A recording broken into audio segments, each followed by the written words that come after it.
اسی صورت میں اللہ نے حج اور عمرے کے احکام بھی بیان کیے اور فرمایا کہ حج جو ہے فمن فرض فیہن الحج، جو بھی حج فرض کر لے گا اپنے اوپر، عمرے کا بھی یہی حکم ہے، علماء نے بیان کیا ہے، فلا رفث ولا فسوق ولا جدال فی الحج، تو آپ احرام عمرے کا باندھے یا حج کا احرام باندھے، تین پابندیاں آپ کے اوپر احرام کے بعد آ جائیں گی۔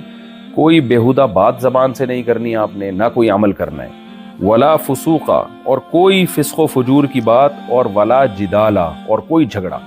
احرام کی حالت میں جھگڑا کرنا، چیخ و پکار کرنا، یا کوئی بیہودہ بات کرنا، یا کوئی گناہ کرنا، یہ عام گناہ کی طرح نہیں ہے، اس کا گناہ کئی گنا زیادہ بڑھ جاتا ہے۔ تو اس لیے جب بھی آپ حج کے لیے یا عمرے کے لیے جائیں تو احرام میں بہت زیادہ انسان کو احتیاط کرنے کی ضرورت ہے۔ اور آگے اللہ نے یہ بھی فرمایا ہوا تھا زودوا فإن خیر الزاد التقوی، کہ جب حج یا عمرے کے سفر پہ جایا کرو نا تو زاد راہ لے کے جایا کرو۔ یہ اللہ ہمیں بتا رہے ہیں کہ توکل کا غلط مفہوم جو ہے نا اس پہ رد کر رہے ہیں۔ آج بہت سے لوگوں کے ذہن میں توکل یہ ہے کہ ہم مصیبت سے بچنے کے لیے اسباب اختیار نہیں کریں گے، نہ وہ کمانے کی فکر کرتے ہیں، نہ اسباب اختیار کرتے ہیں۔ مشرکین مکہ جب حج کرنے جایا کرتے تھے تو وہ کہتے تھے بھائی ہم تو اللہ کے گھر جا رہے ہیں تو اللہ کھلائے گا، اللہ پلائے گا ہمیں، تو کچھ بھی نہیں لے کے جاتے تھے۔ پھر وہاں جا کے جب بھوک سے برا حال ہوتا تو ادھر ادھر لوگوں سے بھیک مانگ رہے ہوتے تھے جا کے۔ تو کانسیپٹ ہی غلط تھا نا، اللہ تو کھلائے گا لیکن اللہ پہلے جو آپ کا کام ہے وہ تو کرو آپ۔ تو کہتے ہیں ہم اللہ کے گھر جا رہے ہیں نا، یہ انہوں نے اس پر قیاس کیا کہ جیسے ہم کسی سیٹھ کے گھر جا رہے ہوں دعوت پہ تو سیٹھ کھلائے گا نا وہاں بٹھا کے ہمیں، تو ہم بھی اللہ کے گھر جا رہے ہیں مہمان بن کے تو اللہ ہی کھلائے گا۔ تو اللہ نے کب کہا کہ میں تمہیں اس طرح سے کھلاؤں گا کہ آسمان سے من و سلوہ اتاروں گا؟ اگر تم اپنے ساتھ کھانا لے کے جاتے ہو تو وہ بھی تو اللہ ہی کھلا رہا ہے نا، اللہ نے ہی انتظام کیا ہے۔ تو اس لیے اللہ نے فرمایا کہ اپنے ساتھ راشن دال پانی لے کے جایا کرو حج کے سفر پہ، تاکہ بھیک نہ مانگنا پڑے۔ کیوں؟ فإن خیر الزاد التقوی، سب سے بہتر زاد راہ وہ تقوی ہے۔ تو اگر تم خالی ہاتھ گئے اور وہاں لوگوں سے بھیک مانگ کے تقوی ہی ختم کر دیا تم نے، کیونکہ بھکاری اللہ کو پسند نہیں ہے، تو تقوی ہی پہ سودے بازی کر لی، تو جو چیز سیکھنے جا رہے ہو وہی وہاں چھوڑ کے آ جاؤ گے تم۔ تو اس لیے یہ بہت بری حرکت ہے۔ تو دیکھیں اللہ تعالیٰ کو نا کسی شخص کا بھیک مانگنا پسند نہیں ہے، حج کے سفر میں بھی۔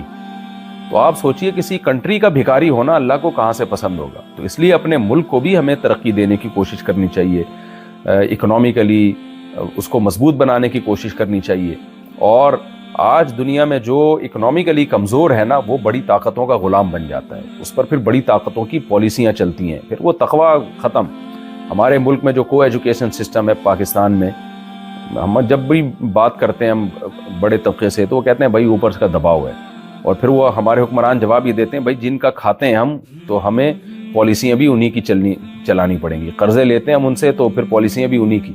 تو وہ ہمارے سسٹم کو تباہ کر رہے ہیں، خاندانی نظام کو۔ ہمارے ملک میں زنا کو عام کیا جا رہا ہے، بے حیائی کو پروموٹ کیا جا رہا ہے، NGOs یہ کام کر رہی ہیں بہت ساری، خاندانی نظام توڑ پھوڑ کے رکھ دیے۔ جو عدالتی خلا پاکستان میں آیا ہے جنرل مشرف کے دور میں، یہ بھی گن پوائنٹ پہ کروایا گیا ہے جنرل مشرف سے کام، کہ بھئی اس کو ختم کرو، عورت کو بھی ڈیورس کا حق دو، تاکہ تمہارا خاندانی نظام بالکل تباہ و برباد ہو جائے، گرل فرینڈ بوائے فرینڈ میں اور میاں بیوی میں فرق ہی ختم ہو جائے۔ تو جب آپ اکنومیکلی مضبوط ہوتے ہیں تو آپ آنکھوں میں آنکھیں ڈال کے بات کر سکتے ہیں۔ تو اس لیے ہمیں اپنے کنٹری کو بھی اور اپنے ذات کو بھی اکنومیکلی مضبوط کرنے کی کوشش کرنی چاہیے۔ اسی آیت سے ہمیں پتہ چلتا ہے۔ اور کمال کی بات یہ کہ اللہ تعالیٰ نے اگلی آیت میں اور ایک حکم دیا ہمیں۔ مشرکین مکہ ایک اور گڑبڑ کیا کرتے تھے، بلکہ یہ تو صحابہ کو بھی اشکال ہوا تھا کہ ہم جب حج کے سفر پہ جاتے ہیں تو دنیا بھر کے تاجر آیا کرتے تھے حج کے سفر میں، کوئی شام سے آ رہا ہے، کوئی مصر سے آ رہا ہے، کوئی کہاں سے آ رہا ہے۔ تو ظاہر ہے جو جس کا بزنس مائنڈ ہوتا ہے وہ تو پھر یہی دیکھ رہا ہوتا ہے کہ بھائی وہاں اس سے بارگیننگ کرنی ہے، ڈیلنگ کرنی ہے، کیونکہ ایک پروڈکٹ یہاں سستی ہے مصر میں مہنگی ہوگی، ایک پروڈکٹ شام میں مہنگی ہے یہاں سستی ہوگی۔ تو تاجروں کی ملاقات ہوتی تھی، تو بہت سارے صحابہ تو تھے ہی تاجر، تو جب وہ حج کے سفر پہ آتے تو ان کو بزنس کا بھی بڑا موقع ملتا اور ان کا بزنس چمکنا شروع ہو گیا۔ تو ان کو خیال ہوا کہ بھائی یہ تو دین میں ہم دنیا کو شامل کر رہے ہیں، ہم تو اللہ کے لیے آتے ہیں حج کرنے کے لیے اور یہاں ہم کروڑ پتی بن کے جا رہے ہیں، بزنس بھی ہو رہا ہے ہمارا۔ تو ان کو یہ اشکال ہوا کہ یہ تو غلط ہے۔ تو اس پہ قرآن کی آیتیں نازل ہوئیں۔ اللہ نے فرمایا نہیں کوئی غلط نہیں ہے، تم اللہ کے گھر میں کی زیارت کے لیے جاؤ اور بزنس بھی کر لو، اس میں کوئی حرج نہیں ہے، اس لیے کہ یہ پیسہ یہ اللہ کا فضل ہے۔ تو اس لیے اللہ نے فرمایا لیس علیکم جناح ان تبتغوا فضلا من ربکم، جب تم حج یا عمرے کے سفر پہ جاؤ تو اللہ کی روزی تلاش کرو، فضل تلاش کرو، اس میں کوئی حرج نہیں ہے۔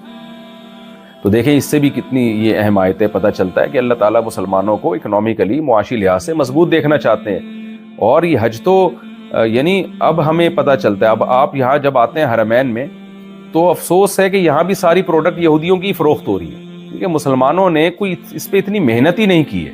یعنی حج اور عمرے سے فائدہ ہونا چاہیے تھا مسلمان تاجروں کو، وہ بھی فائدہ اٹھایا جا رہا ہے، جو ہے وہ یہودی اس سے فائدہ اٹھا رہے ہیں. تو اس میں بھی ہم پیچھے رہ گئے. ٹھیک ہے، بہت سے مسلمانوں کو بھی الحمدللہ فائدہ ہو رہا ہے، یہاں مسلمانوں کی بھی بڑی بڑی کمپنیاں ہیں جو بہت انہوں نے دولت کمائی، پیسہ کمایا، لیکن یہ تو خالصتاً یہاں تو غیر مسلم کی انٹری ممنوع ہے. تو کچھ ہمارے اندر کچھ ایسی کمی ہے جو ہم تجارت میں آگے نہیں بڑھ سکے. اور اللہ نے 1400 سال پہلے یہ حج میں تجارت کا تذکرہ کر دیا. اللہ کو معلوم تھا کہ حج جو ہے مسلمانوں کو اکنامیکلی مضبوط کرنے کا ذریعہ بھی بن سکتا ہے. تو اس سے بھی پتہ چلتا ہے کہ اللہ کی نظر میں تجارت کی اور اکنامیکلی اپنے آپ کو مضبوط کرنے کی کتنی حیثیت ہے. 2-3 آیتوں کا میں انشاءاللہ تفسیر کر کے اب آج کے اس لیکچر کو ختم کرتا ہوں.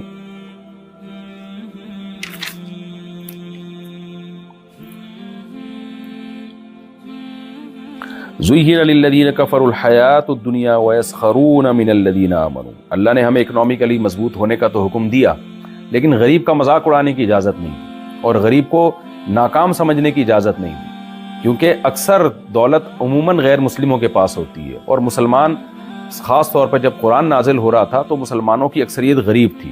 اس پہ اللہ نے فرمایا کہ یہ جو کافر لوگ ہیں ان کو دنیا کی زندگی ان کی نظروں میں محبوب کر دی گئی ہے. وَيَسْخَرُونَ مِنَ الَّذِينَ آمَنُوا. اور یہ جو ایمان والے لوگ ہیں نا، جو غریب ہیں، یہ لوگ ان کا مذاق اڑاتے ہیں. تو اللہ نے ان غریبوں کو بھی تسلی دی کہ وَالَّذِينَ اتَّقَوْا فَوْقَهُمْ يَوْمَ الْقِيَامَةِ، کہ قیامت کے دن جو اللہ سے ڈرے گا، تقوی پہ چلے گا، اس کا مقام اونچا ہوگا. تو دولت کے بعد اگر آپ اترانا شروع کر رہے ہیں تو یہ بھی غلط ہے، اس لیے کہ آخرت میں کامیابی کا مدار دولت پر نہیں ہے، آخرت میں کامیابی کا مدار تقوی پر ہے. اگر کوئی شخص جس کے پاس کھانے کو روٹی نہیں ہے، غریب ہے، پاؤں میں پہننے کی چپل نہیں ہے، لیکن وہ اللہ اس کے رسول کی اطاعت کر رہا ہے، وہ قیامت کے دن کامیاب ہوگا. اور اگر آپ کے پاس دولت ہے مگر آپ اللہ اس کے رسول کے نافرمان ہیں تو آپ قیامت کے دن ناکام ہوں گے. واللہ یرزق من یشاء بغیر حساب. اور اگر کوئی امیر آدمی اپنی دولت پہ اتراتا ہے، غریبوں کا مذاق اڑاتا ہے، اس کو اللہ نے بتایا کہ واللہ یرزق من یشاء بغیر حساب. دولت کی تقسیم اللہ کے ہاتھ میں ہے، تمہارے ہاتھ میں نہیں. یہ جو اللہ نے تمہیں حج میں تجارت کی اجازت دی، تو اس کا یہ مطلب نہیں ہے کہ جو بھی تجارت کرے گا تو کروڑ پتی بن جائے گا. تم محنت کرو، بنے گا وہی جس کو اللہ چاہے گا. تو جو چیز اللہ کے ہاتھ میں ہے اس پہ نہ اترانا بنتا ہے اور نہ مذاق اڑانا بنتا ہے. تو یہ تو اللہ جس کو چاہتا ہے روزی دے دیتا ہے، تو کافروں کو بھی دے دیتا ہے. بڑے بڑے نافرمان دنیا میں آئے، بہت دولت کمائی ہے انہوں نے، تو اس پہ اترانا نہیں. تو یہ ہے وہ بیلنس حکم اسلام کا جو اللہ تعالیٰ نے ہمیں قرآن مجید میں جس کا ہمیں حکم دیا ہے.